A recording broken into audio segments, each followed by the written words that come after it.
नमस्कार मंडळी, लग्नानंतर होईलच प्रेम या मालिकेच्या पुढील भागात आपल्याला असं पाहायला मिळणार आहे की जीवा हा नंदिनीला काहीतरी सांगायचा प्रयत्न करतो, परंतु नंदिनी त्याचं काहीही न ऐकून घेता तेथून निघून जाते। तेव्हा जीवाला खूपच धक्का बसतो। त्यानंतर आपण पाहतो मानिनी काव्याला म्हणते की एवढा चहा जीवाला त्याच्या रूममध्ये नेऊन देशील का।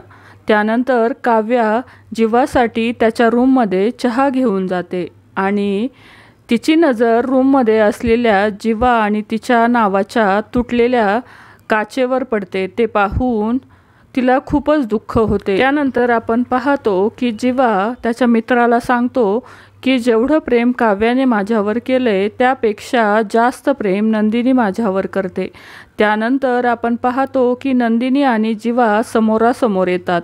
तेव्हा जीवा नंदिनीला म्हणतो की काहीतरी बोल, तुला जे वाटतंय ते बोलून टाक।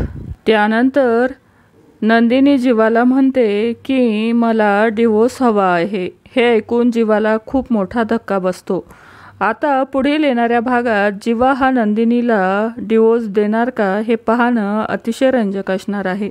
तर मंडळी, लग्नानंतर होईलच प्रेम या मालिकेचे पुढील अपडेट जाणून घेण्यासाठी आपल्या चॅनलला नक्की सबस्क्राईब करा। धन्यवाद।